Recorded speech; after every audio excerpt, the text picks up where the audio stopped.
একটি পুরনো হত্যাকাণ্ডের ছায়া যেন আবারও ফিরে এসেছে মধ্যপ্রাচ্যের উত্তপ্ত রাজনীতিতে। হোয়াইট হাউসে দেয়া একটি বক্তব্যের পর মুহূর্তেই নতুন করে আলোচনার কেন্দ্রে উঠে এসেছেন যুক্তরাষ্ট্রের প্রেসিডেন্ট ডোনাল্ড ট্রাম্পের।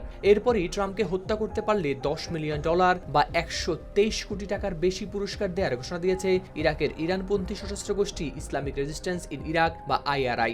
সংগঠনটি জানায় ট্রাম্পকে হত্যা করতে পারলে এই অর্থ পুরস্কার হিসেবে দেয়া হবে। তাদের দাবি, সদস্য ও সমর্থকদের দেয়া অনুদানের অর্থ থেকেই এই গঠন করা হয়েছে পুরস্কারের তহবিল। সংবাদ মাধ্যম মিডল ইস্ট মনিটরের প্রতিবেদনে প্রকাশ পেয়েছে এই তথ্য।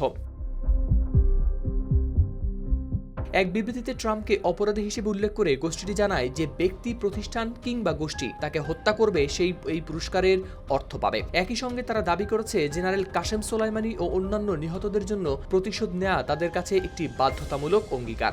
বিবৃতিতে আরও বলা হয়েছে বিশ্বের স্বাধীনতাকামী মানুষ, শিশু ও বিজ্ঞানীদের হত্যাকারীদের বিচারের আওতায় আনতে কাজ করে যাবে। তাদের ভাষায়, স্বৈরাচারীরা কখনো নিরাপদ আশ্রয় পাবে না। এই ঘোষণার পেছনে সাম্প্রতিক একটি ঘটনাকে কারণ হিসেবে দেখা হচ্ছে। গালফ নিউজের এক প্রতিবেদনে বলা হয়েছে সম্প্রতি ওয়াশিংটনে ইরাকের প্রধানমন্ত্রী আলী আল জাইদির সঙ্গে বৈঠকের সময় ট্রাম্প বলেছেন 2020 সালে ইরানের শীর্ষ সামরিক কমান্ডার জেনারেল কাসেম সোলাইমানি ও ইরাকের মিলিশিয়া নেতা আবু মাহদি আল মুহান্দিস হত্যায় তার ভূমিকা ছিল।